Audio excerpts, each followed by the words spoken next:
It's my privilege to introduce Dr. Nicholas Rostow for this evening's virtual ICAS Winter Symposium Libertas 2024. Now, Dr. Kim asked me to be succinct in my introduction of Dr. Rostow, which is nearly an impossible task, because if you review his career, it seems like you're reading about 3 different people, all who are distinguished in his own right. So Dr. Rostow has served for more than 2 decades in federal and state government service in the areas of national security, diplomacy, international trade, and intelligence. He served as a researcher, professor, administrator, and counselor in multiple universities. He also has varied significant business and legal experience. He's currently senior partner at Zampano Patricios. He's also a senior research scholar at Yale. Last year, he was a visiting professor at Cornell Law.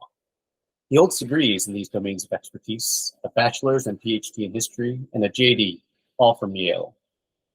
Adding to his illustrious and distinguished career, Dr. Rostow has been admitted to the rank of ICAS Fellow since earlier this month.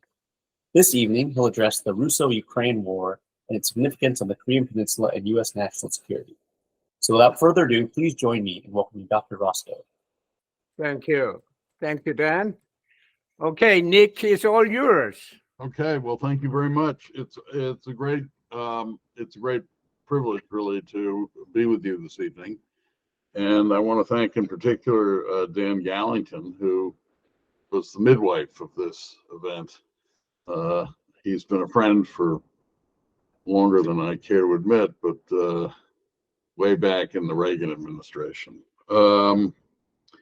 So I thought I would address what I regard as the most important event in the world. Can you hear me okay?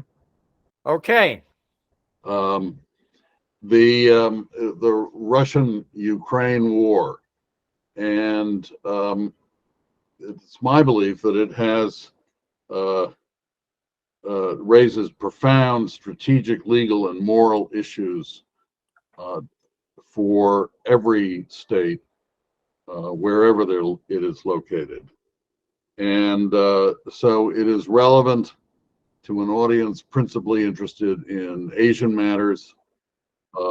It's relevant to everybody. And why is this? It is, of course, Russia's action poses a direct threat to Europe, particularly to former republics of the Soviet Union and former members of the Warsaw Pact.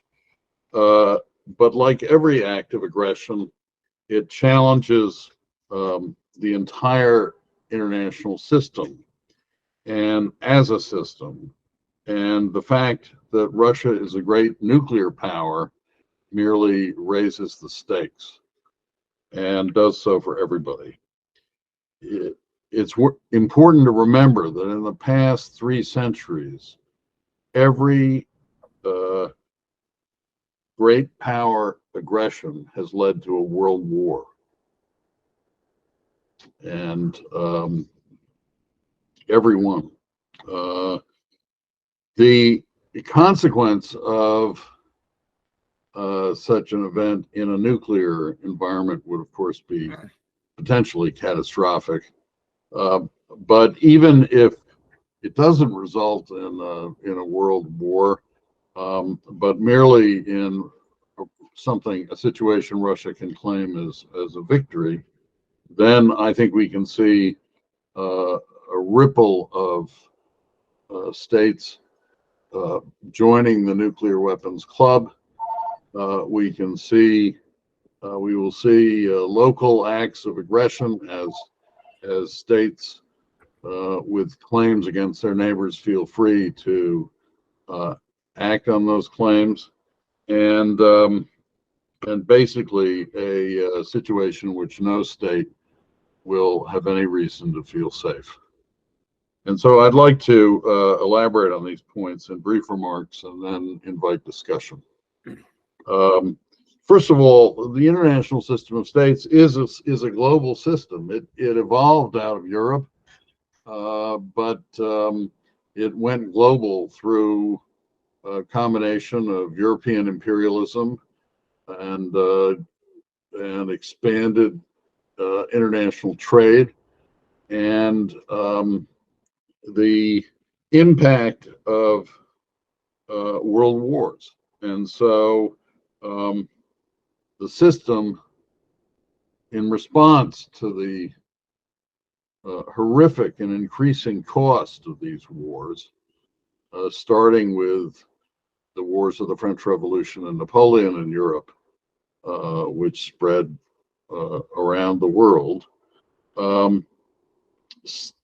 governments try to structure international relations in such a way as to diminish the chance of great power war.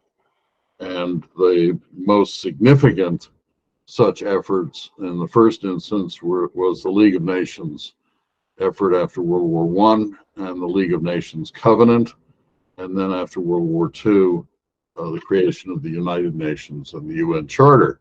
But both the Covenant and the Charter had codified a fundamental principle, that the idea that each state was equal in its sovereignty, and that the use of force against the political independence or territorial integrity of another state was prohibited. It was not so clear in the League of Nations Covenant, but it is the bedrock of the UN Charter. And the trouble is that these foundational principles are not universally respected, but they are the essential building block of any system of peace. And it's why in the 1930s, Soviet Foreign Minister Maxim Litvinov said that peace was indivisible. And it's why George Herbert Walker Bush led a coalition of states against Iraq after the invasion of Kuwait in 1990, and the claim by Kuwait that it was annexing, claimed by Iraq that it was annexing Kuwait, and that in fact Kuwait wasn't a state at all. It was just a former province of Iraq, which the British, in their imperial wisdom, had carved out and separated from Iraq. Putin's invasion of Ukraine in 2022 was really a continuation of his invasion of 2014, and in essence had the same rationale as Iraq's invasion of Kuwait. In 2014, Russia annexed Crimea. Putin used Russian armed forces in operating in anonymous uniforms, the little green men, to ensure that a referendum in Crimea would come out the right way from Russia's point of view. And he claimed that 96% of the voters voted in favor of joining Russia.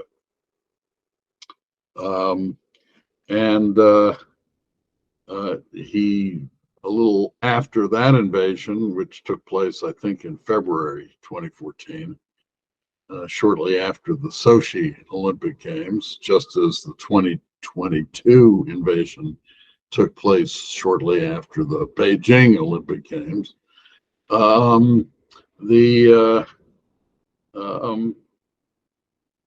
he admitted that they were in fact Russian troops.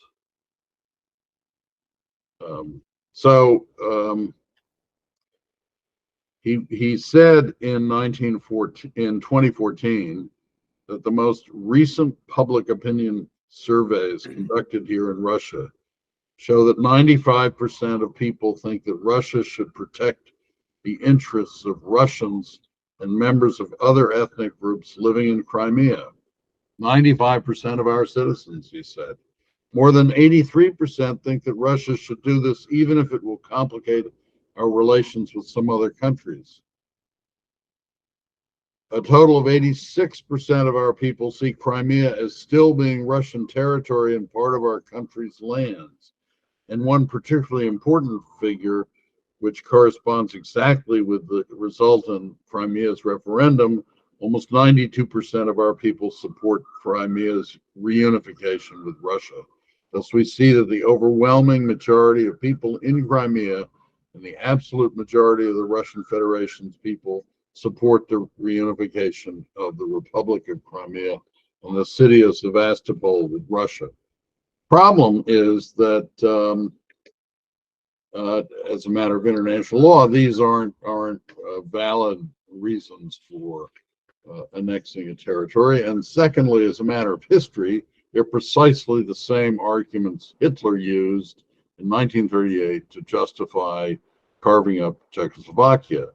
And he claimed in 1938 that Czechoslovakia was threatening ethnic Germans living in Czechoslovakia, and he and the German Reich had a right to protect and territory in which they were living.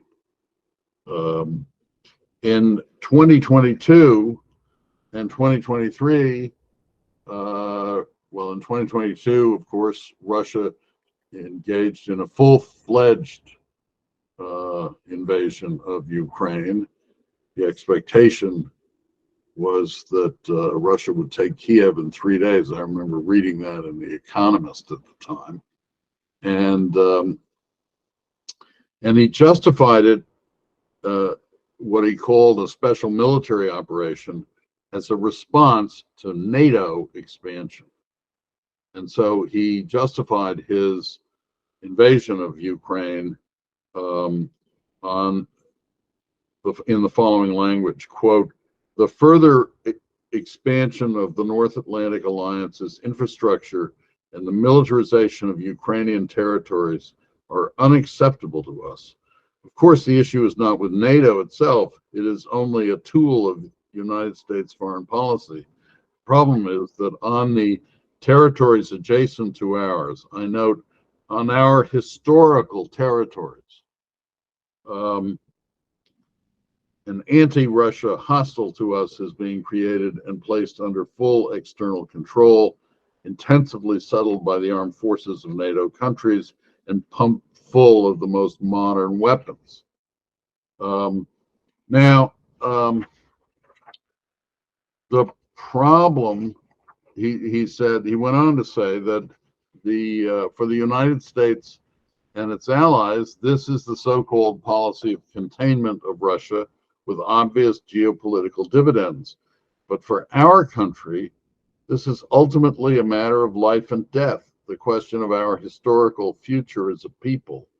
And this is not an exaggeration, it is a fact. This is a real threat, not just to our interests, but to the very existence of our state and its sovereignty. This is the red line that has been talked about many times. They have crossed it, unquote. So here, what Putin is saying essentially is that Crimea and Ukraine are really part of Russia, and Ukraine is not an independent state, that it's exactly what Iraq said in 1990 and about Kuwait. And he further went on to say that the Bolsheviks had created Ukraine as a republic of the Soviet Union. It had always been part of Russia, or had been for a very long time. I'm no expert on the history of Ukraine, but I can tell you that's not exactly accurate. And that NATO expansion was what the issue was all about.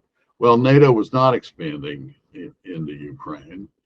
There was talk about Ukraine becoming a part of NATO, but that's not,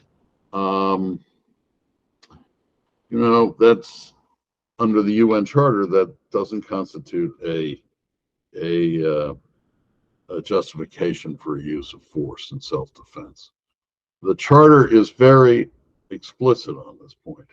In Article 2, Paragraph 4, there is a clear prohibition on the use or threat of force against the territorial integrity or political independence of any state. Article 51 there is an affirmation of the inherent right of self-defense. Nothing in the present charter shall impair the inherent right of self-defense if an armed attack occurs. Now, in the current technological context, one might argue about what constitutes an armed attack, but surely the admission of a state into an alliance like Finland into NATO and Sweden into NATO does not constitute an armed attack. And so there was absolutely no justification at law the invasion. And indeed, since Article 2.4 and Article 51 are the bedrock principles on which the whole edifice of the UN system is built, it was an attack on the foundation. Then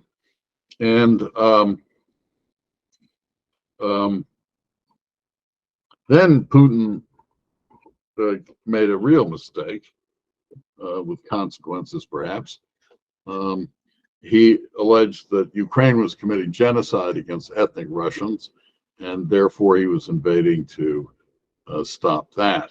Well, that gave the Ukrainians the excuse to bring a case against Russia at the International Court of Justice, alleging a difference of view on the interpretation of the Genocide Convention.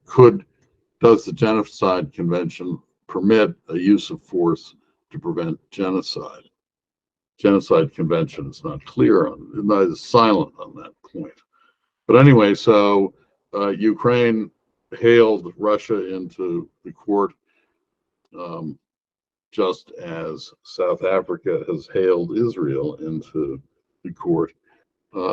Ukraine prevailed in the first decision of the court in March 2022. Tomorrow we'll find out what how South Africa's application under the Genocide Convention comes out.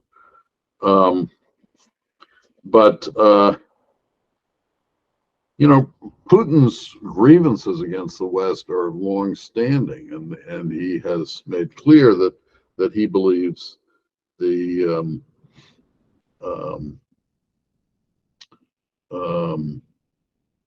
West has had it in for Russia since the end of the Cold War, that the dissolution of the Soviet Union was a geopolitical catastrophe, and that the world has been out of balance, and that the United States has been running amok everywhere, causing havoc, whether in Libya or Syria or the Balkans.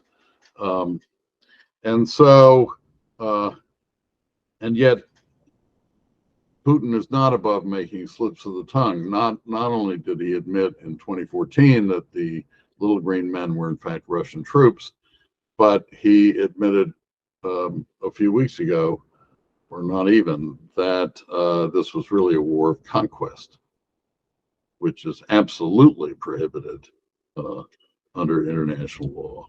Now,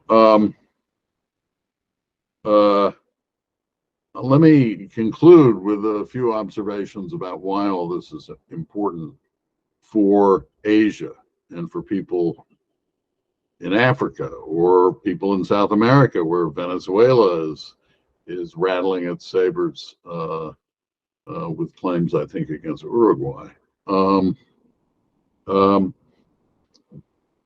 It's a matter of structural integrity in the system, and if the possession of nuclear weapons is regarded as a shield behind which a state can commit aggression, then every state is going to want nuclear weapons, and the whole non-proliferation regime will disappear. Now, that regime reflected a consensus between the Western nuclear powers and the Soviet Union in 1968 that an increase in the number of states with nuclear weapons was undesirable, not because of some kind of class system, those with nuclear weapons, those without.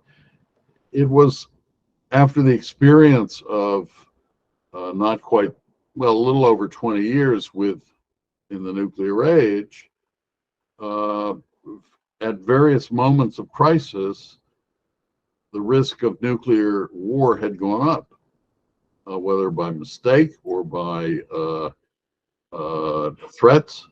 And the fear was that if you increase the number of states with nuclear weapons, the ability to manage crises would diminish and might fail. Now, political scientists have argued that nuclear weapons are stabilizing, and that no state in its right mind would use nuclear weapons in war. But I'm reminded of a remark former Secretary of State Dean Rusk said about advisors to presidents of the United States. Presidents have to live with their decisions. Advisors can say, "Sorry, boss, I was wrong, I resign." And so if the political scientists who believe that the proliferation of nuclear weapons is stabilizing prove to be wrong, they're academics. Big deal, except when the bombs fall on their heads. The relations between India and Pakistan, for example, have been described by one observer as crisis stability. That is, constant crisis, but kept within limits because both are nuclear powers. Well, they've been kept within limits so far. They could get out of kilter. Everybody is watching what goes on in Ukraine. South Korea is supporting Ukraine. North Korea, of course, China is supporting, and Iran are supporting Russia. And that in itself tells us that this is a global crisis. And if the West fails to continue to support Ukraine, will that encourage China to see if it can undertake an attack on Taiwan? It's a worry. At the same time, just recently, the president of North Korea announced that the peaceful reunification of the Korean Peninsula was no longer an aim of the regime, but rather the conquest of South Korea. And the question in people's minds is, does this change represent a real threat of war, or is this one more episode of the Kim regime rattling sabers in order to ensure that it stays in power? Nobody's quite sure. John Bolton had an article that's rather on point in today's Wall Street Journal about that very issue and about the connection between Ukraine, North Korean behavior, the Iranian, what he called a ring of fire around Israel at this stage, and now John Bolton, curiously enough, represents internationalist opinion in the Republican Party. And of course, Donald Trump has raised a question recently about whether, were he to be elected president, would he come to the defense of Taiwan? Whereas President Biden has asserted that he would. So all of this is very worrisome. And I think the best way to ensure that peace prevails in Asia is to make sure that Russia does not succeed in Ukraine. And that's why I believe the Ukraine war is of vital significance to every state.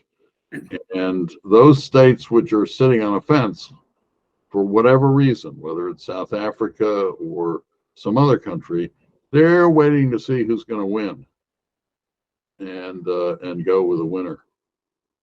Whether it's India or whatever, but that's not very satisfactory, and we don't want in a nuclear environment to be back in the world of the ancient Greeks and Thucydides' famous account of the Melian dialogue, where the Athenians said, justice is irrelevant, the strong take what they want and the weak give up what they have to give up.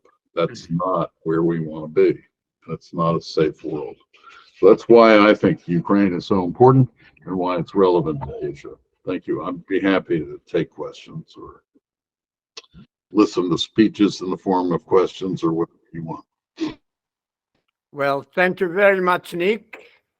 Before we get into the Q&A, let me make a brief remark.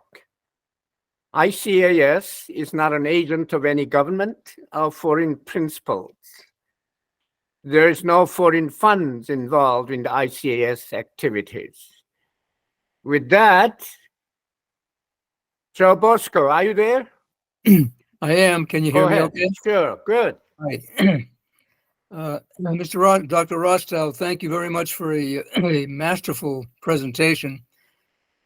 Given the consequences of failure in Ukraine, I wonder if you would comment on the policy of the Biden administration for the past 3 years, which seems to many to be one of enabling Ukraine simply to survive, but not to defeat Russia because of the fear of provocation and escalation. Is that a legitimate concern that you would share? Well, you know, it's weird. I spent a lot of time working in Washington, and like everybody who has worked in Washington, everybody knows Joe Biden and has met him and dealt with him at various times. And I think, in my own view, is that he's handled Ukraine better than anybody had a right to expect. And what I mean by that is he hasn't done what I would do. The moment Russia threatened invasion, I would have sent heavy divisions to Ukraine to deter. And I definitely would have tried to impose a no-fly zone and give Ukraine whatever weapons it needed. But he's held the NATO alliance together. He's held an expanded coalition together. And he's had faith that the Ukrainians, given the weapons, would fight. And the United States, curiously enough, and NATO trained the Ukrainian army quite well after 2014. So he hasn't gone as far as I would have gone. He's made some statements about the risk of World War III that I don't think were wise, but I give him pretty high marks so far. Hasn't been perfect, but it's pretty good. And compared to where we were, you know, when Russia seized Crimea, and basically we did nothing of any significance. I mean, it turned out we stepped up training of the Ukrainian army, but we didn't really go after Russia hard. I think Biden's done pretty well, and I think the sanctions have hit and hurt and will continue to do so, and that the price is going to go up extensively for Russia. Thank you, Joe. David Maxwell. David. Yes, thank you, Dr. Kim, and thank you, Dr. Rostow, for a great presentation. Given the cooperation and coordination between Putin and Kim, the transfer of arms, ammunition, and possibly advanced technology from Russia to Kim that would enhance his military capabilities, could you lay out a range of diplomatic actions that might be taken by us, by South Korea, to try to stop that cooperation? I mean, diplomatically, what can be done to prevent that cooperation and Kim's support to Putin and Putin's support to Kim? Thank you, sir. Well, it's a good question, and it's easy to state what a possible course of action is for diplomacy, but it's more difficult to implement successfully. You know, I think that this administration's been very forward-leaning in terms of sharing intelligence, and so whatever information it has about the North Korean Russian connection needs to be shared with its close allies and friends and commercial partners, and they need to be jawbone, strong-armed, whatever it is, to try to limit their trade relations with Russia, so that the means with which this exchange of goodies can be paid for is reduced. I think given the geography, it's a little difficult to intercept these shipments. But it ought to be possible really to tighten up the sanctions regime vis-a-vis Russia. The trouble is that we've got Iran and its pals attacking Israel. We've got Iran and its friends, the Houthis, attacking in the Gulf. There are a lot of areas that are flashpoints now, and so they tend, the United States and its partners tend to take somewhat different views of these flashpoints. I think it's very important that they try and reach a consensus on what's going on and what to do about it. And that's the diplomatic approach I would recommend. But having served in the government, I know it's almost impossible to get these people to get together and have a serious conversation about all this. I mean, for years, I've recommended that the undersecretaries of state for political affairs in the NATO and our countries and our important Asian allies get together and spend a weekend just without an agenda talking about the crises in the world. It never happens because their calendars are too full. Well, thank you. William King, go ahead. William, go ahead. I got to learn to take it off mute. It's been a while. Yes, go ahead. Thank you, Dr. Kim, Dr. Rostow. I'd offer to you that you laid out a great painting of the picture and the understanding, and you alluded to things that are going on. But my question goes to, as Russia is more reliant on North Korean and Chinese, both munitions and support in the prosecution of the Ukraine operation, it has most recently emboldened North Korea to take on more what we'd call almost acts of war or aggressive actions. And I call to the underwater nuke test recently, the declaration of an aggressive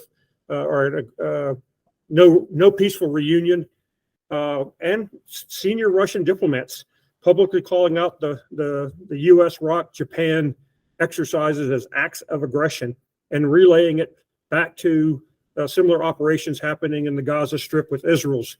North Korea is like Israel; it's defending its sovereignty, kind of thing. It seems to me we're on a path to conflict. What would you think might be that tripping point? What is that thing you alluded to that we're bordering on a flashpoint that's going to turn this all very ugly? Can you give us any insight on where or what you think that might be and how it might play out? Well, I'm not a very good forecaster, but I do think we are in a global crisis, and that as the most important and powerful Western state, the United States has got to get its Navy and so on into shape. This is not going to take this is going to take a little time. I think the president ought seriously to think about, and maybe it's impossible in an election year, but I think he ought seriously to consider asking Congress for authority, for example, to use whatever means it takes, force if necessary, to free any American hostages still held in Gaza. I think that would be an important signal. I think we have to make it very clear that our training exercises with our alliance partners are defensive, and we're not going to take any guff from anybody on that. Whether it's, I mean, I would be in favor of resuming the old reforger exercises between the United States and NATO, where we would practice sending large forces from continental United States to Europe. I think we're in a very dangerous position, but at the same time, the Western powers and economies, friends, all, I mean, if you stack up what the Soviets used to call the correlation of forces, I mean, we've got all the cards. And, you know, it's one of the reasons why I was in favor of sending troops into Ukraine as a deterrent. I mean, the Russians can't take on NATO. And China can't take on the United States, Japan, and South Korea. And neither can North Korea. I mean, North Korea's deterrence is really all these artillery pieces pointed at Seoul. It's been its deterrent for decades. And it works. I'm just hoping that this latest rattle is part of the Kim regime's way of scaring its population into continuing to support this awful government. But I agree with you. I just think it's dangerous. Thank you. Sean Creamer. Sean, go ahead. Thank you, Dr. Kim. Dr. Rostow, really appreciate your comments on the implications of the Russia-Ukraine war and the threat to the structural integrity of the global system. I'm reminded of a quote from Stephen Simbala and Adam Lothar in an article about 1.5 years ago on the war in Ukraine, that weakness is provocative and particularly dangerous when your adversary is authoritarian and in a culture that values demonstrations of strength. You know, I just have a lot of concerns personally in the work that I do, that we've let our strategic position of strength atrophy over the last 30 years through conflict and lack of investments in our defense. I think the war in Ukraine has exposed some mistruths that we've been telling ourselves for a couple decades now on our military decline, the state of our industrial base capacity, and even in the state of the munition stockpiles. You talk of being in a global crisis and have alluded to the risks of global conflict. Our adversaries are now both have a starter's advantage and are better positioned for protracted war beyond the first year. That's my sentiment. If that holds true, what advice would you give to the next president in terms of actions to take and investments to make to resurrect that? Well, I think what you've said, I agree with what you said. So I think the next president and Congress have to get down to it and make the strategic investments necessary. I think, to me, one of the oddest and most disturbing current events has been the problems at Boeing. I mean, Boeing used to make the gold standard airplane, and has something happened to that company to change its culture and sort of corrupt its culture in a way. And if so, that speaks to a contagion that's really dangerous. We all know that forever and a day, munitions makers have been what Frank Carlucci used to call pigs at a trough. So, but still, the stuff they turned out tended to work.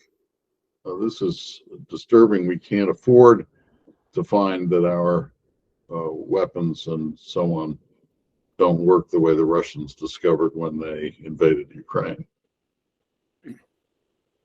Very good. Tong Kim, are you there? Tong, go ahead. Okay, Go ahead. thank you for doing this. I have a more fundamental question about the international system or international law as you described it at the earlier part of your opening statement.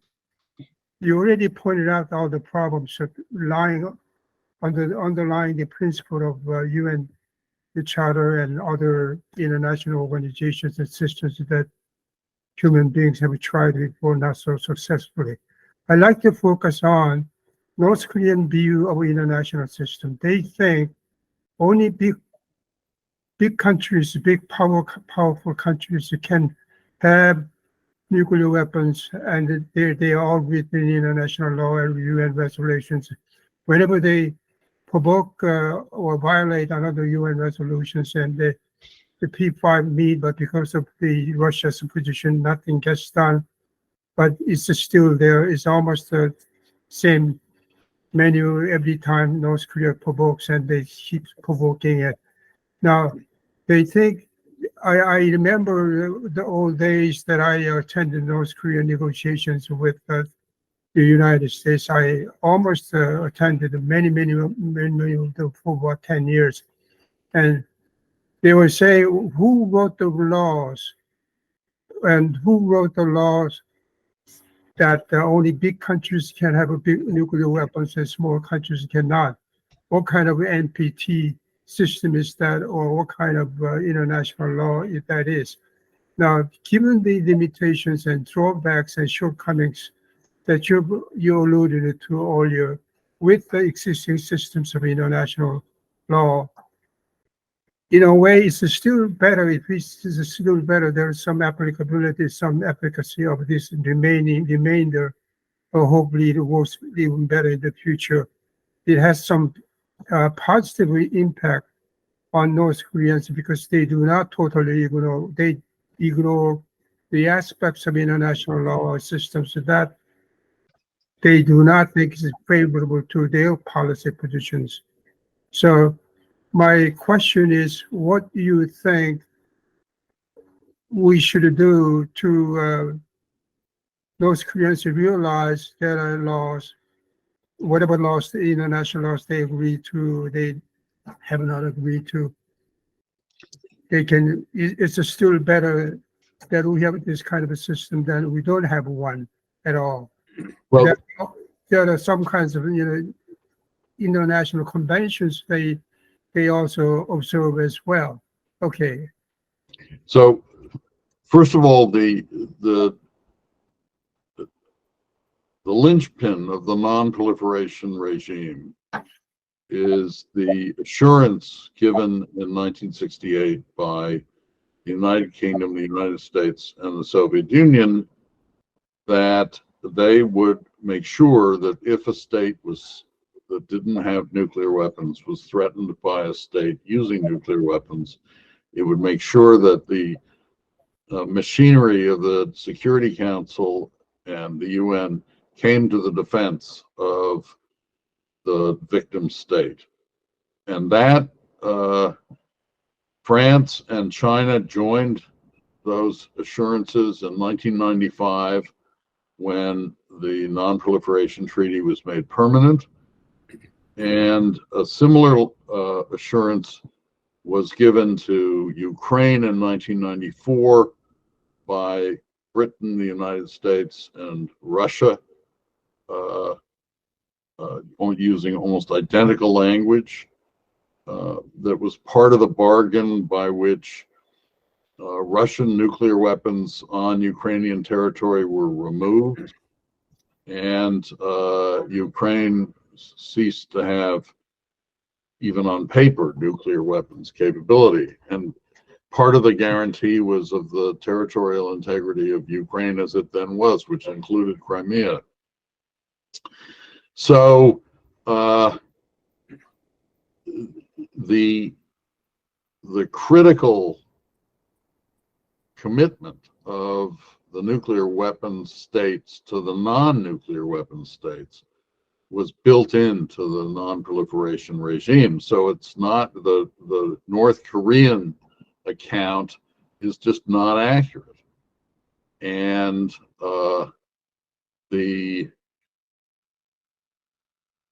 so it isn't just a question of big countries having nuclear weapons and small countries being denied nuclear weapons. It was a global compact. Now, what I've stressed as being at stake in Ukraine and elsewhere are the most fundamental principles of the international system, not how a UN body or this treaty or that diplomacy works out. That's a different issue. But North Korea, its most recent threatening statements challenge the stability on the Korean Peninsula, and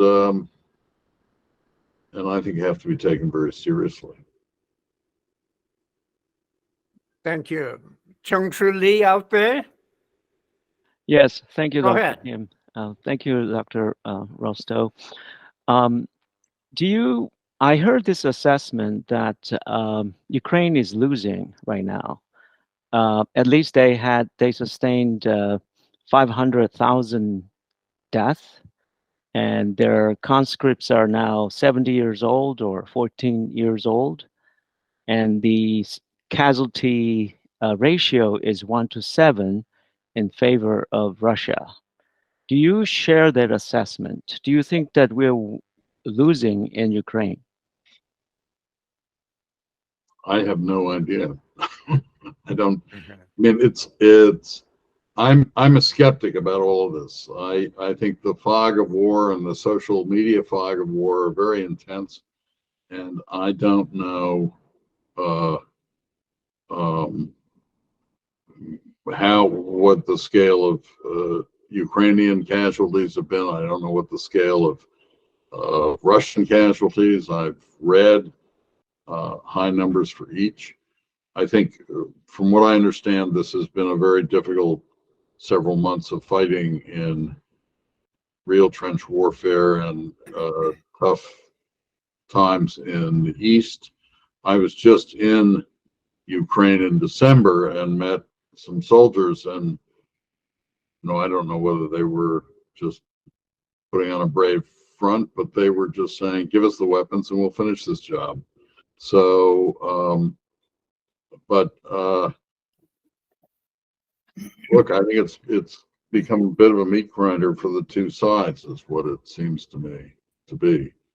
But my guess is Russia's staying power it has huge stockpiles, but I'm not sure it has the fiber to stand up to this. But I don't know. I just think the stakes are very high. David Lee out there? Hi, yeah. Go ahead.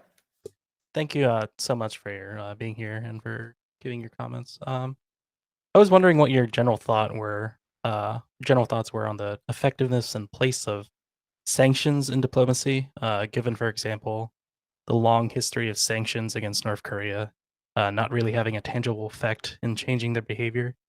I was wondering, what do you imagine the framework of a successful sanction even looks like, such as, in the recent context of North Korean arms showing up in the Russia-Ukraine war? And, is success even possible in that context, or is the definition of a successful sanction something we either have to completely recontextualize or abandon altogether, given the current state of the region? That's a good question. I think first, my general approach to sanctions is they take an awfully long time to work, if they work. Sometimes you can raise the cost a lot for a country to obtain certain technologies. That's what we did vis-a-vis the Soviet Union during the Cold War. It didn't mean the Soviets didn't get technology, it just raised the cost. And given the Chinese-North Korean relationship and the Russian-North Korean relationship, it's very, very hard to make sanctions airtight. But I think everybody knows that the standard of living in North Korea is extremely low, and that it's maybe certain sectors of the society are pretty well off, but it's not true of the whole country. And sanctions have that impact. But look at our Cuban sanctions. I mean, they didn't work either. So, and mostly in the history of sanctions, the sanctioning states give it up just a little too early. I remember when I was in graduate school learning that if the Western powers had kept the sanctions on Italy another 6 months, it would have brought Mussolini's Italy to its knees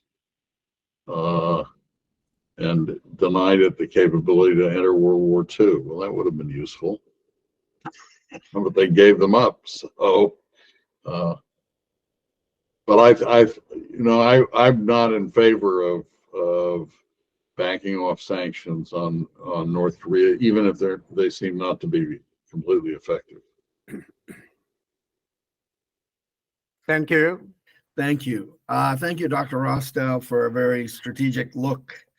I wonder, and because all our allies are asking this question, from what you've seen of President Trump in his last time in office, if he were to be elected this fall, how do you think the Ukraine situation would go, the situation with Russia would go? Well, I would be very much afraid that he would pull the rug out from under Ukraine. And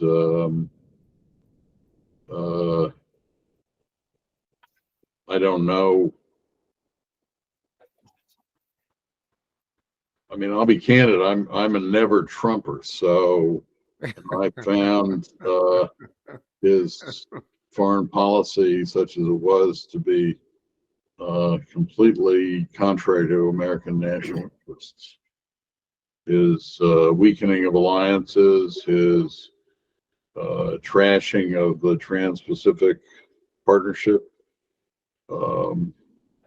his meeting with North Korea, giving Kim lots of prestige and getting nothing in return. He would do some useful things like allowing the targeting of Soleimani, but there never seemed to be any strategic context or vision. And I worry very much that if he is president again, he will accelerate implementation of what I regard as an isolationist foreign policy. And I think that would be a disaster, because there's just no hiding in this world, Well, thank you. Larry Nix, go ahead. Hi, thank you. Thank you, Dr. Rostow. Let me ask as a follow-on to your question or your comments that you would have done more than the Biden administration did during the first year to 2 years of the Ukrainian war. Right now, you have this deadlock in Congress, and the deadlock between the Republicans in Congress and the Biden administration. over aid to Ukraine. And that has to do with the Republican position that there needs to be in any package for aid to Ukraine and Israel very strong measures to change U.S. policies on the Mexican border. What has come up in response to this is the fact that the United States and our European NATO allies right now have frozen and control $300 billion in Russian funds. The United States has control over 5 billion of these. The other 295 billion are controlled by US NATO allies in Europe. The proposals that some people are making, including, I can't remember his name right now, but a very prominent Harvard scholar who has recently spoken out about this, is that the United States and its NATO allies put this money in a common pool to finance military and related assistance to Ukraine. Now, the Biden administration's proposal to Congress is for $64 billion for Ukraine. So you compare that with the 300 billion in the Russian frozen funds that we and our NATO allies control, this would be a godsend in terms of financing continued and even increased military and related assistance to the Ukraine. What is your view about this? The Biden administration, according to the Washington Post article a couple of days ago, has been very ambivalent and contradictory to some degree in the statements Biden officials have been making about these $300 billion and what to do with them. Have you followed this at all? Do you think we ought to move with our NATO allies to form a common pool of the 300 billion to support Ukraine, or are there other complicating factors that would make this difficult or impossible to do? And if you think we should go ahead with beginning to organize and draw on this money for Ukraine, is there any way that you could influence this process to move ahead? Well, first of all, I have no influence. So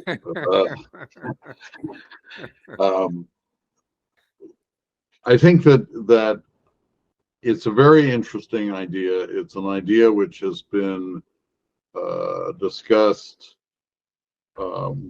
ever since Russia invaded Ukraine and sanctions were imposed. I think the problems have a couple of dimensions. First of all, I don't know who, in theory, has titled these assets. If you recall, after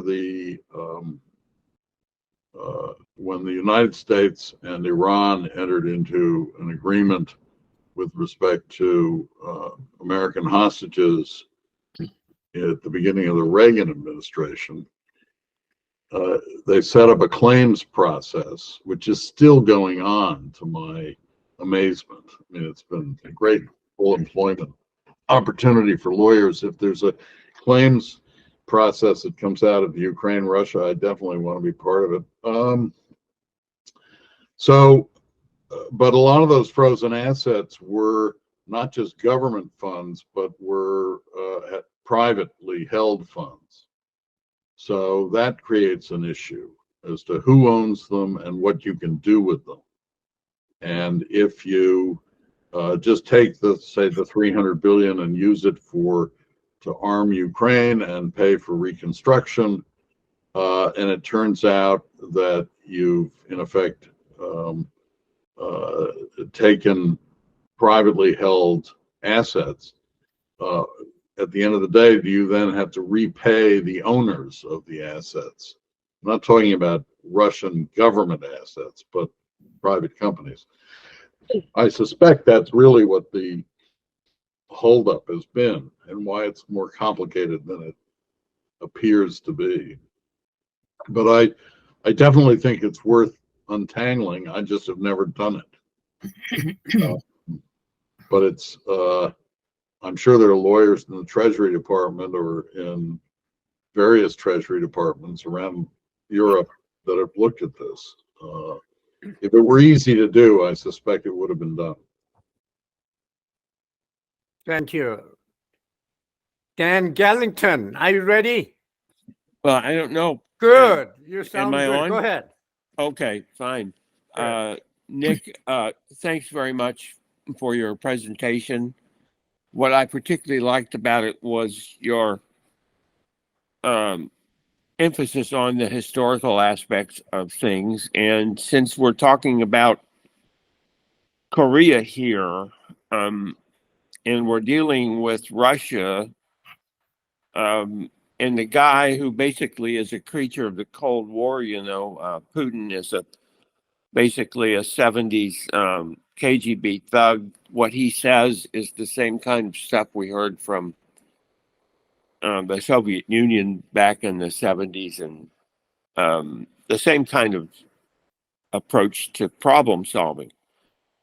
And at the same time, what troubles me is we in the free world, America, everywhere else, we forget those historical things that we should be beating on the Russians with, just as much as the historical aspects of the Korean War and the historical UN vote and the creation of the UN command. These are the kind of things that when you're a diplomat overseas, the Russians don't want to talk about. Nor does anybody else want to talk about that, because they got beaten.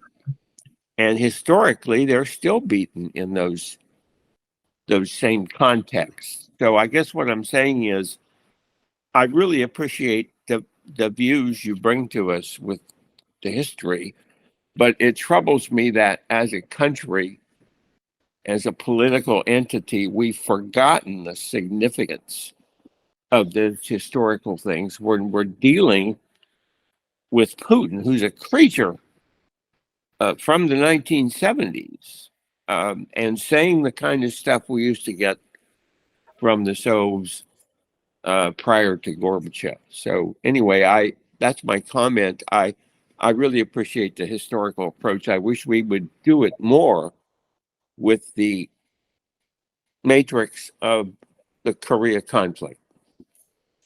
Thank It's not just Korea. The South African arguments before the ICJ a week or so ago, they opened up by saying that the creation of Israel was an unlawful, an internationally wrongful act. Yeah.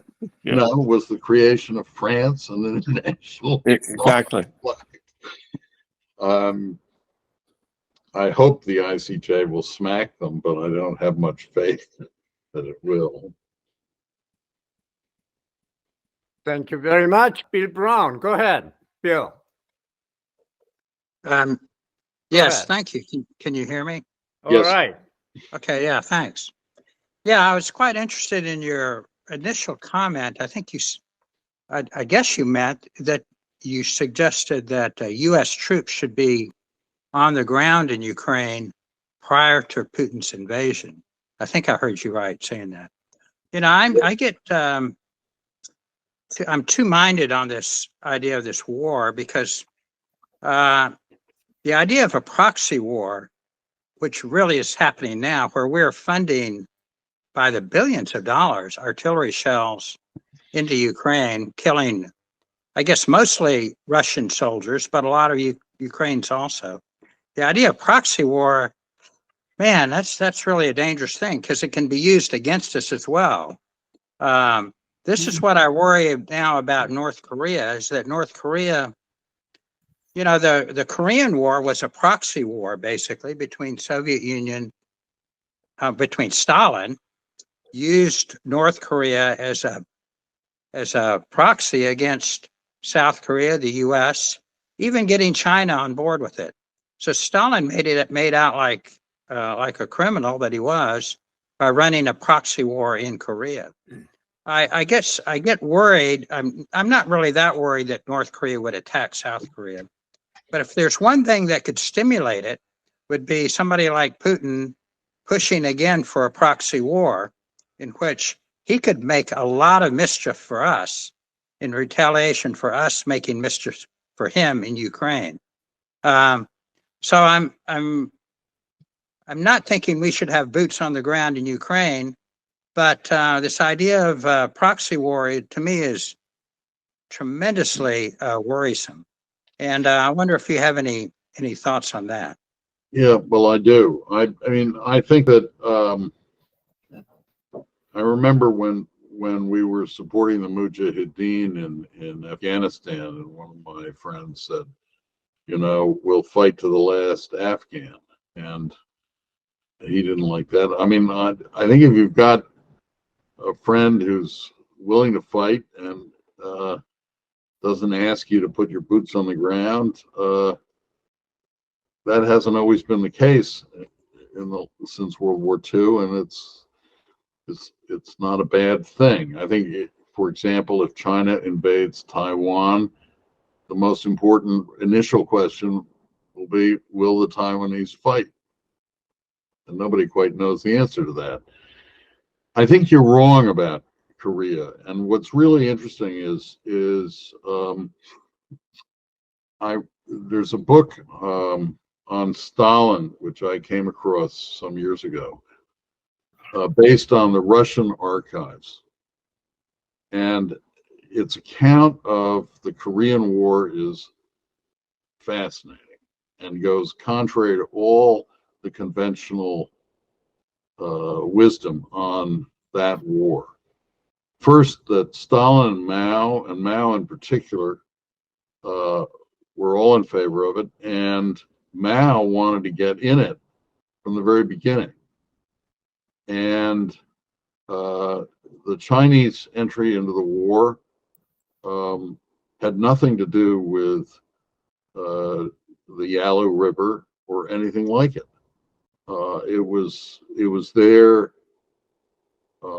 Mao had misjudged the United States based on the victory in his victory in the Civil War, and wound up losing 700,000 to 1 million troops in the Korean War. It became a U.S.-China war, or a UN-China war. Well, that's what I'm arguing. That's what happened. But it wasn't a proxy affair. It's a proxy for Russia, for the Soviet Union. Soviet Union did not have to fight. Well, but they let China and the U.S. fight it out. That was perfect. It had its own pilot running around in Korea too. I mean, just as they did in Vietnam. So, but it's.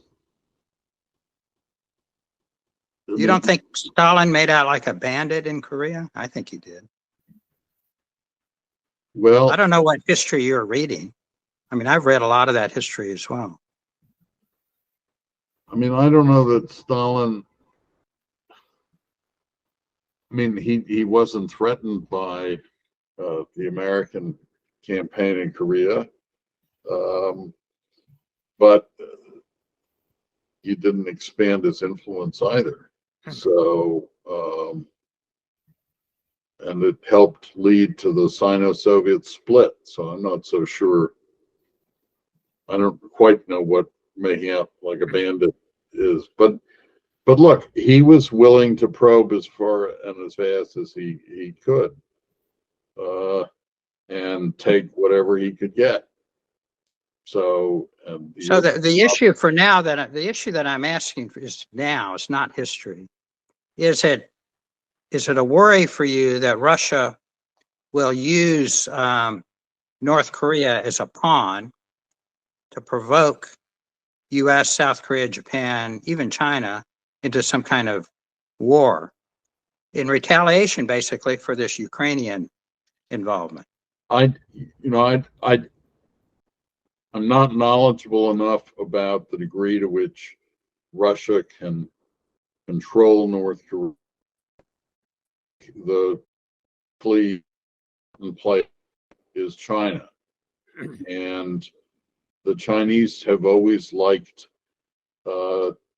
North Korea and making life difficult for the United States, and always liked tweaking us about Taiwan. And I don't know whether Xi and his present state may go beyond making life difficult for us and agree to unleash North Korea, which I think would be completely suicidal. I cannot believe that North Korea, I mean, it would cause a lot of damage in South Korea, but South Korea is a lot stronger, I think. Well, thank you. Thank you. Don Kerr, would you jump in? We cannot hear you, Don. Unmute your button. We cannot hear you, Don. I got it. Okay, go ahead. Yeah, following up on Mr. Brown's the issues raised by Mr. Brown and some of the things that Dr. Rostow said. You said earlier that you wished or believed that we should have had our own troops involved much more intensely in Ukraine. But how prepared are we to fight a war in Ukraine and on the Korean Peninsula and maybe on Taiwan too? How seriously do you take these North Korean threats? Suppose by some chance, certainly unpredictably, but a lot of things that have happened on the Korean Peninsula, including the opening of the Korean War, have not been predicted. So certainly unpredictably, what if Kim Jong-un unpredictably does attack South Korea? Are we able to fight, to wage a war, to get involved in a war on two extremely different fronts geographically and in many other ways? Where do you think this Korean confrontation or crisis will go in view of Kim Jong-un's recent threats? Is he play acting, trying to draw the U.S. into another round of totally useless talks, or is he serious? Might he actually do something? Where do you stand on that question? Thank you. I really don't know what his game is. Based on past experience, one ought not to expect North Korea to attack South Korea, but he's been a pretty forward-leaning guy. So if North Korea invades South Korea, don't say I didn't warn you. I think the other point you made about the state of U.S. military strength has been a matter of concern to me for many, many years. We used to have a two-war capability, or we tried to. I think since the end of the Cold War, we've given that up. And I think that, just to take an example, the Navy at the moment is in the Pacific, it's in the Persian Gulf, and it was in the Mediterranean, and stretched very thin. And my understanding is that something like, a large percentage of U.S. Navy vessels are in dry dock at any given time, and the time it takes to fix them is very long because the Navy's not devoting enough resources to maintenance and keeps wanting to trade off maintenance funds for buying new toys. Well, that's not, if you're in a global crisis where you need your Navy at full strength in 3 different parts of the world, not good. And I think we've allowed our armed forces to get a bit thin and easily overstretched. If I may follow up a little, do you think that President Biden really has the guts to live up to such a commitment as did Harry Truman in 1950? And what on earth is going to happen if Trump becomes president? Well, I don't know. I mean,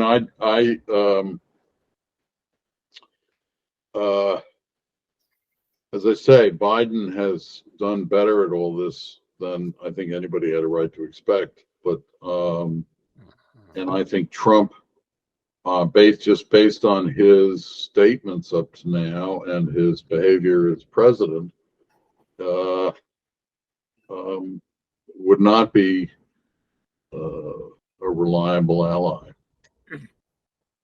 Okay, and finally, is President Xi Jinping restraining North Korea perhaps from conducting a 7th nuclear test, and even counseling or advising Kim Jong-un not to go beyond the level of crisis-type rhetoric? I have no idea. Okay. But I would be surprised if he was exercising that kind of restraint. Okay. Okay. Thank you. Okay. Thank you. Now, next, Irvin Tan. Go ahead. Hello, everyone. Thanks. I really enjoyed this seminar very much. Here's my question. Glenn Snyder argued that the risk of alliance abandonment and alliance entrapment tend to vary inversely. But it seems to me that the foreign policy of the first Trump administration veered between reckless jingoism to neo-isolationism. It means that, in many ways, it seems to me to highlight that for many regional states in the Indo-Pacific, the risk of alliance abandonment and entrapment can occur at the same time. Now, in the event that Trump wins the 2024 election, should regional states in the Indo-Pacific be more worried about alliance abandonment, alliance entrapment, or a mixture of both? What can these regional states do in responding to such a scenario? I'm not sure what you mean by alliance entrapment. Oh, in his 1984 article, Glenn Snyder Alliance Politics and the Security Dilemma, Glenn Snyder pointed out that there are situations where an ally might drag that a state might drag its ally into a confrontation that it doesn't want to get involved in. So if you consider, say, Trump's willingness to confront China over trade issues, well, then that creates a difficult challenge for regional states like South Korea, Japan, and etc. Alliance abandonment, on the other hand, refers to the prospect of an ally that is unable or unwilling to honor its alliance obligations. I see your point. I think that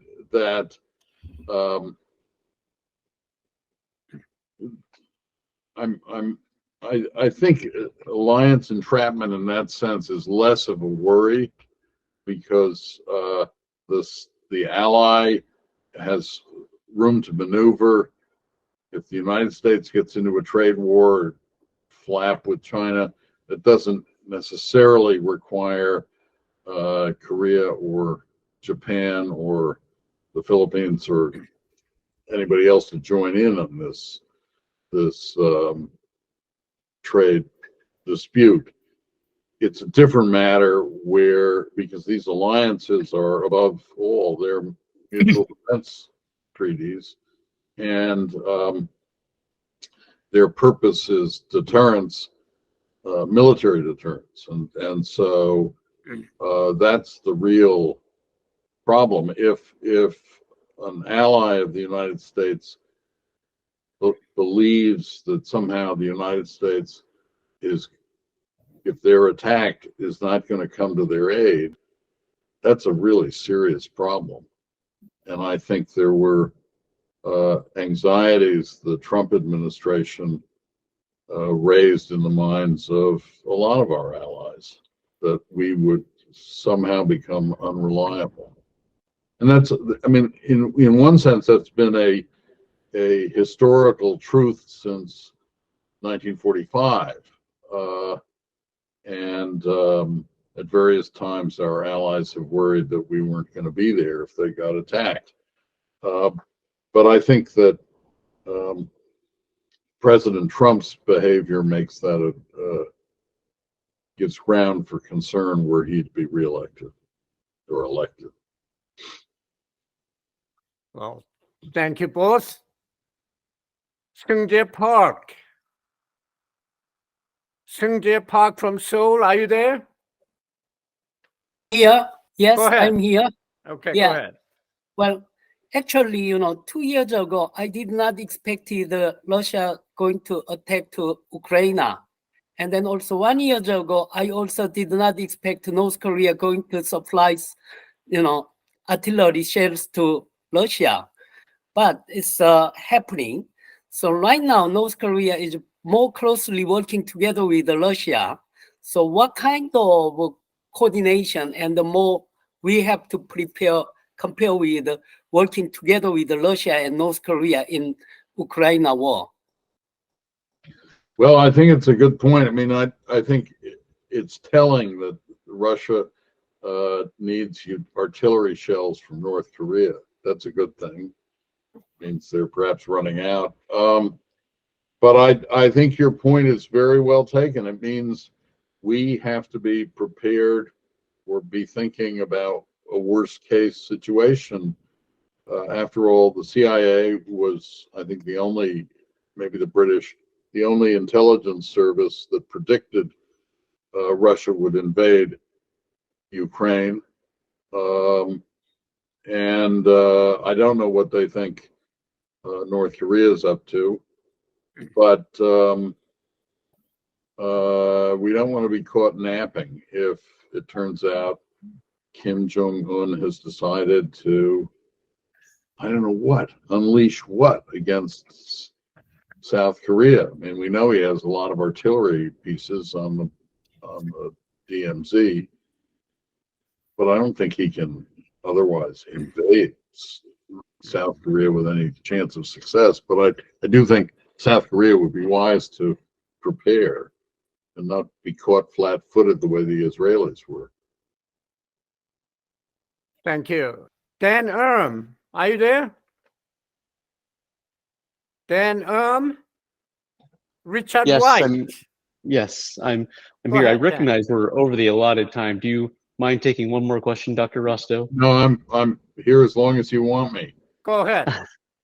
Thank you. So I wanted to pick up on your comment about the good reasons why the U.S. should support Ukraine more. And so my question is, how do you think about the trade-offs of supporting Ukraine now compared to at the expense of perhaps preparing for long-term competition with China? Because even for a superpower like the U.S., resources aren't infinite. So arguably every dollar or executive hour that you spend on Ukraine is diverting away from focusing on long-term competition with China. So do you see them as mutually exclusive? Are there ways that supporting Ukraine somehow prepares us for our interests in Asia? I'd be curious to know your thoughts. I think one of the reasons I'm so much in favor of supporting Ukraine is because of the message it sends to China. I think Russia was surprised that the West coalesced behind Ukraine. I think it was surprised that Sweden and Finland decided to join NATO, that even Turkey and Hungary, whose relations with Russia are not sensible, went along with it at the end. This is the best way, in my view, to contain China, by saying, don't you dare assume that you just get a free pass. And I don't think, this is where I completely disagree with Senator Hawley of Missouri, who has said we should let Ukraine go and focus on China. I mean, you let Ukraine go, and you're not going to be focused. You're not going to be able to focus on China. Why should you? You've just let one great nuclear power get a free pass. Why not let another great nuclear power get a free pass? So I think the best way to contain China and to make them think is succeed in Ukraine. And it's the cheapest thing to do, too. Thank you. Joe Bosco, do you have a follow-up question?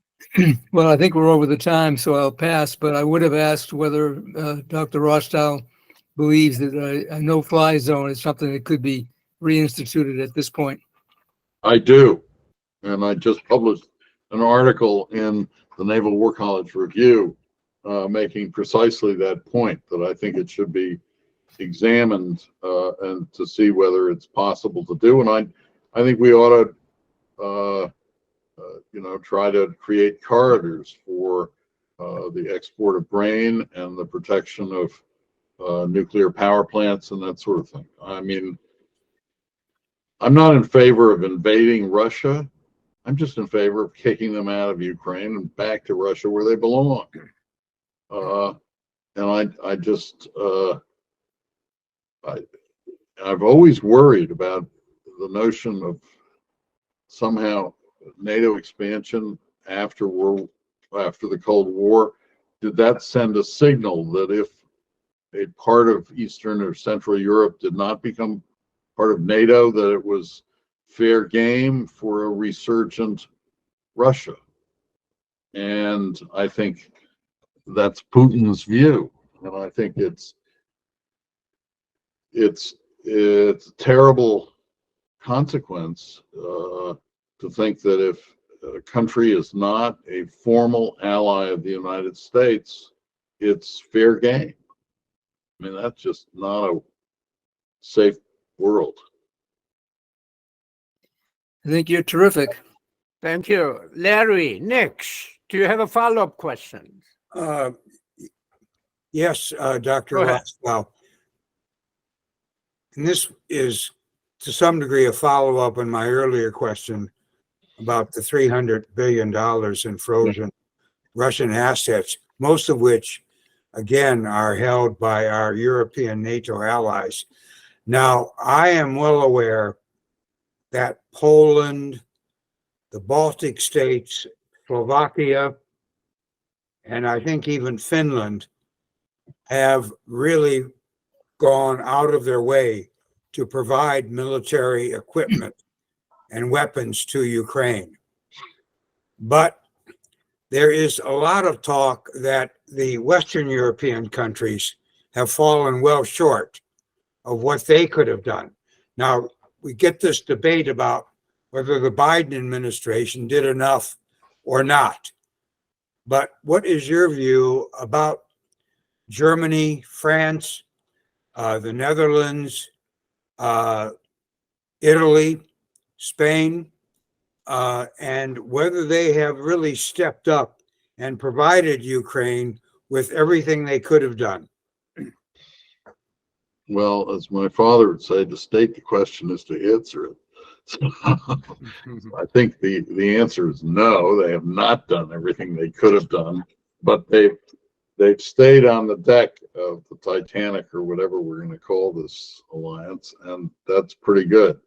Particularly this German government and Macron, who fancied himself, I don't know what, another Bismarck, another this, didn't work out. So I think one of the things that is most significant about all of this is that our NATO allies have upped their defense spending by substantial amounts, and that Russia really scared them, and they remain scared, and quite rightly so. And I think that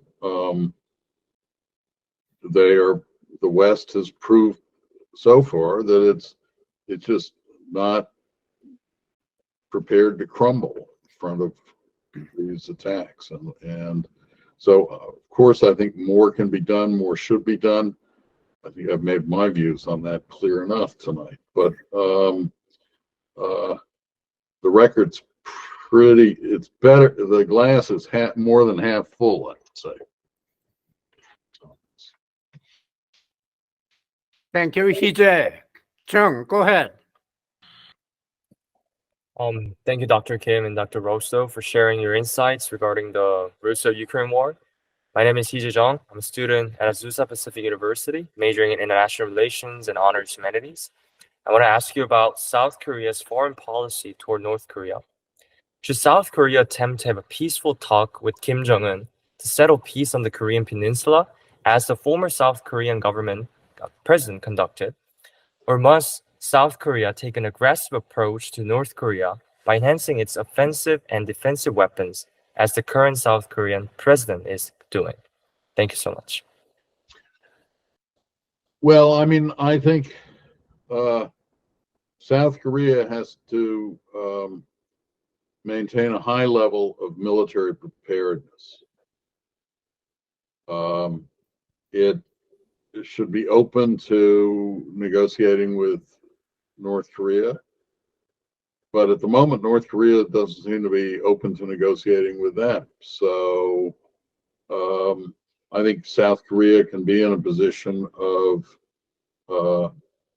saying, you know, when you stop all this belligerent rhetoric and activity, that will be a good sign and a good moment to resume negotiations. I think it's really important that South Korea and Japan put their little squabbles to bed. And I mean, they're in the same pot of soup together, and it's it's a crucial relationship, and everybody's security is enhanced by good South Korean-Japanese relations. But I don't see South Korea as having, at this moment, a real interlocutor across the DMZ. It just doesn't appear that that's something Kim Jong-un regards as important. Thank you. Bill Brown, go ahead. Yes, thanks a lot. Just one quick question. I take it that you don't really see any room for negotiation on this Ukraine-Russia war. I don't. It's kind of all or nothing. At the moment, that's how it looks to me. I mean, I don't see that. I mean, before the invasion, I didn't see that Putin had left himself off ramps. At the moment, I don't see that he's got any off ramps he can take to a negotiated conclusion. And I think a negotiated conclusion at this moment, there are a host of complicated issues, quite apart from, does Russia get to keep territory that it has conquered? What about all the destruction that it has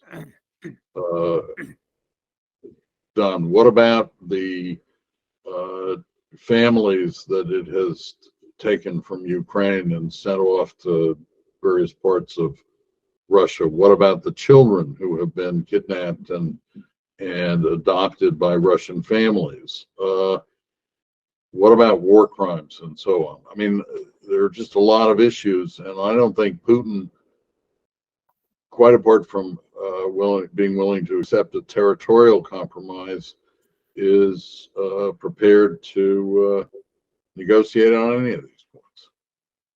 So at the moment, I don't see that the circumstances are right for a negotiation, and frankly, I'm not sure there can be one as long as Putin's in power. Tong Kim, go ahead. Okay, thank you.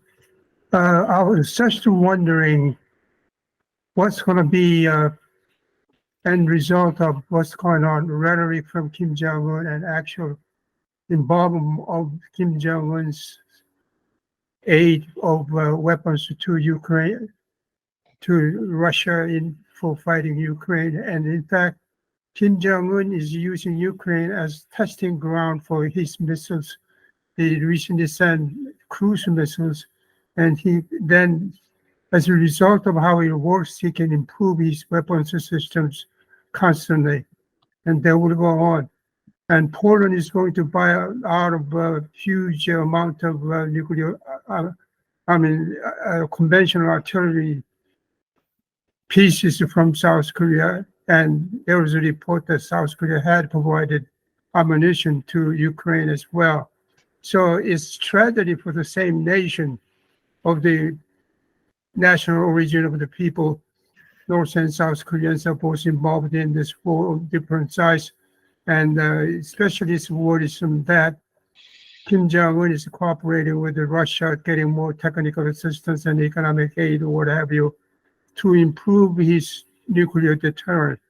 He's determined to complete the complicity of nuclear weapons systems as much as he can, and he's ready for war.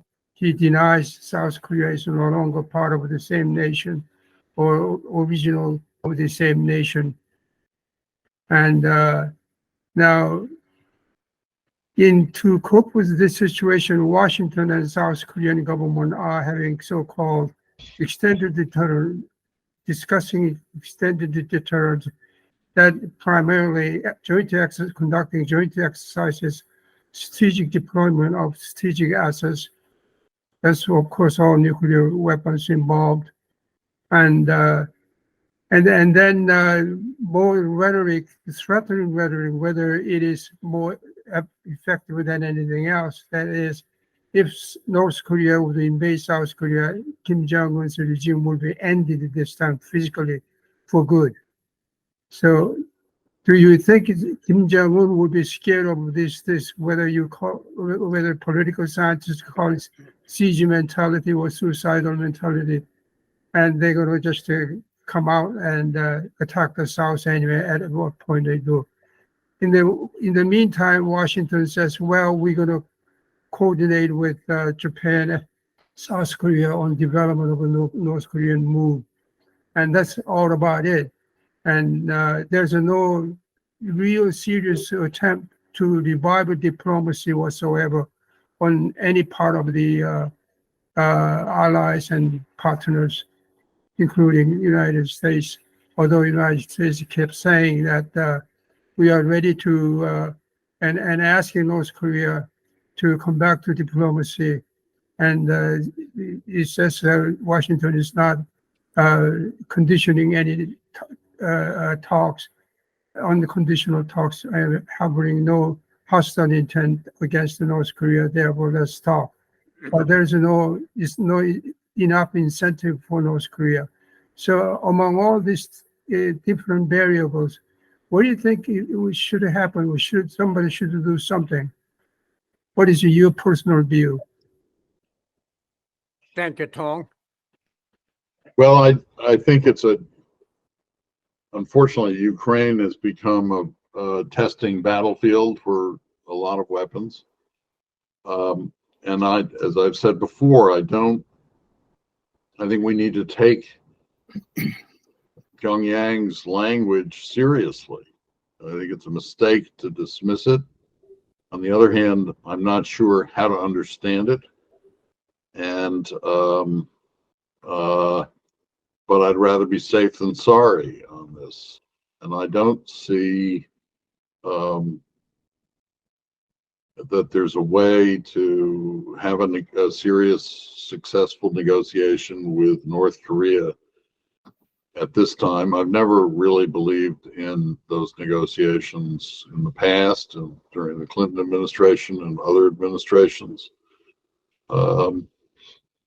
Because I think if I'm right that the principal driver and principal interest of North Korea is the preservation of Kim regime.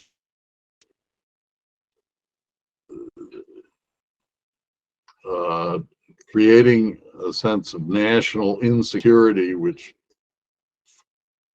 increases the regime's leverage with its own people, it's hard to negotiate that away. On the other hand, this particular Kim is seems slightly more reckless, and therefore dangerous.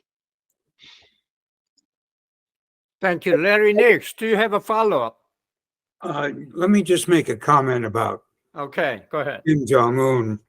And I understand some of his rhetoric, including, by the way, He Jung-jong's question.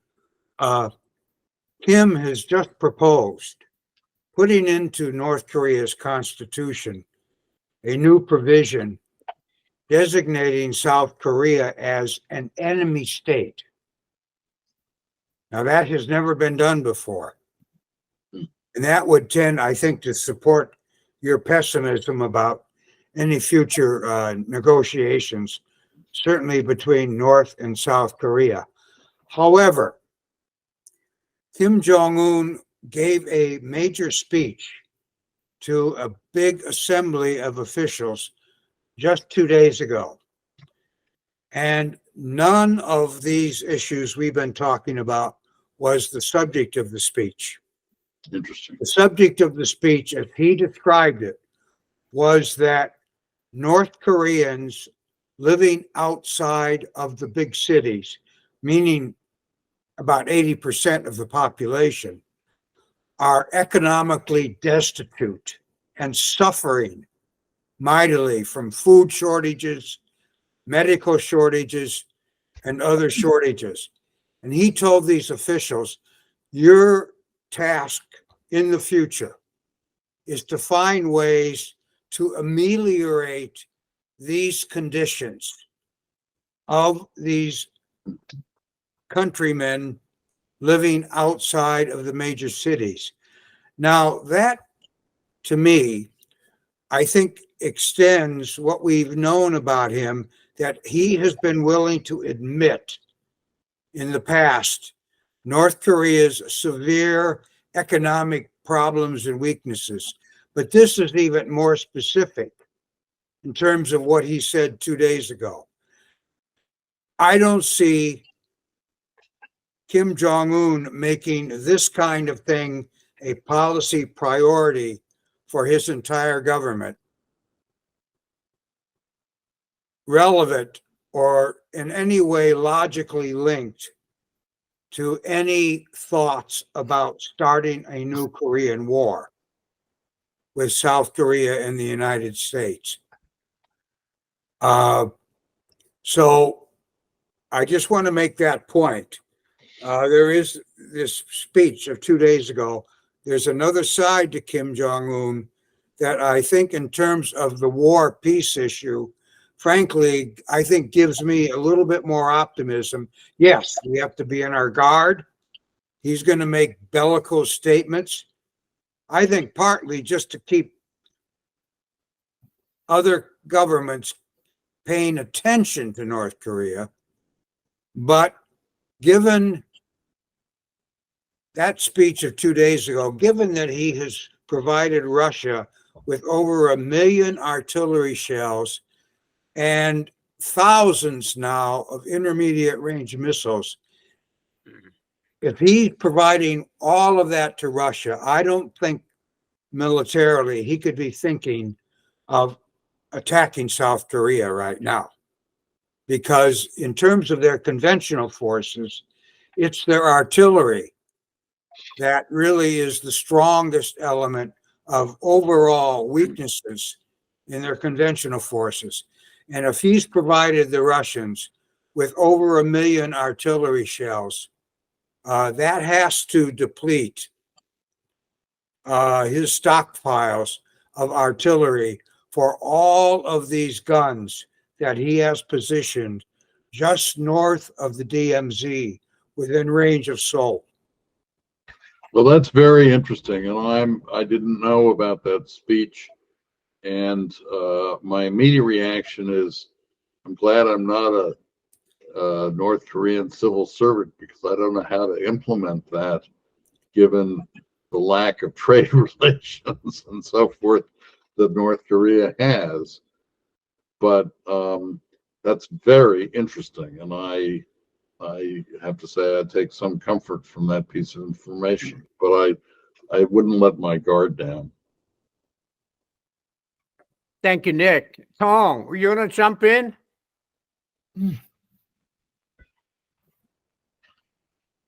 I think the witching hour may have. Okay, Tong. Think. Yeah. Okay, so in final analysis, what is the solution? What recommendation would you have for Washington Biden administration to follow at this point?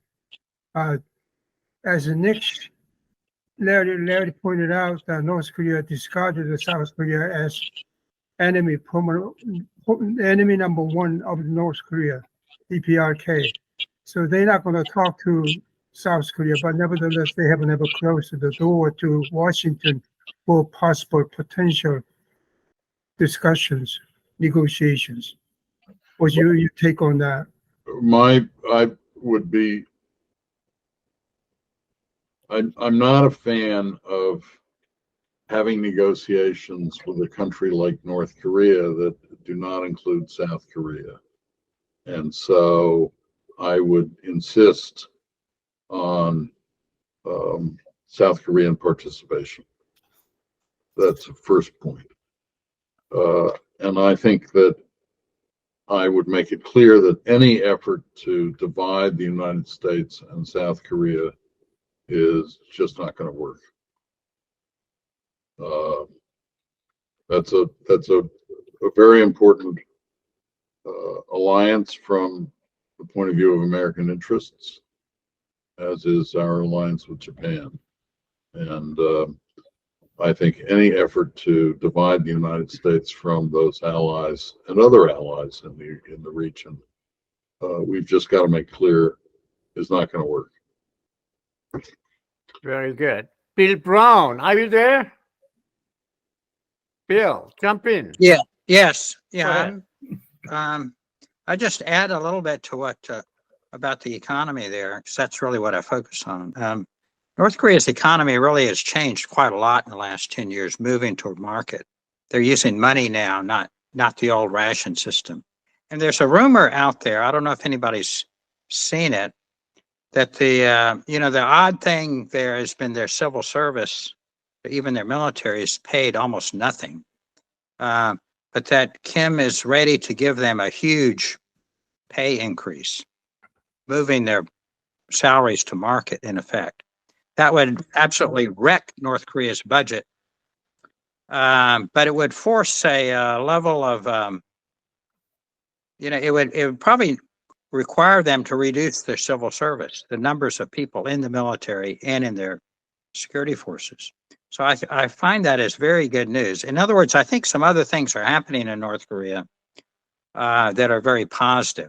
It's all against, though, this horrendous issue of selling so many artillery shells to Russia and the $1 billion or whatever that they're getting from that. That is just terribly going in the wrong direction.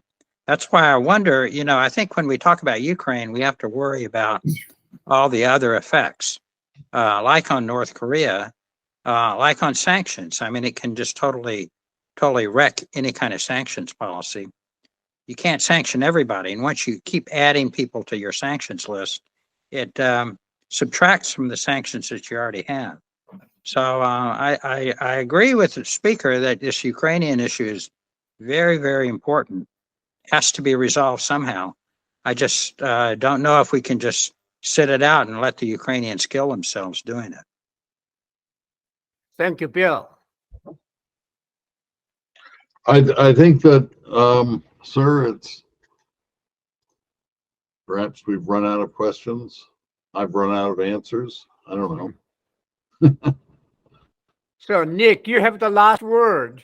Well, I don't think we're going to fight to the last Ukrainian. I think the Ukrainians showed no signs that I've been able to detect of willing to cave, and so keep at it. Keep raising the cost for Russia, and I think there are ways of doing it. Well, thank you very much, Nick. Ladies and gentlemen, time is up. Let's give Dr. Rostow a big round of applause. And Nick, we'll get back to you. Thank you very much. Thank it's a you great very much. evening. Thank you. It's great. We'll get back to you. Thank you.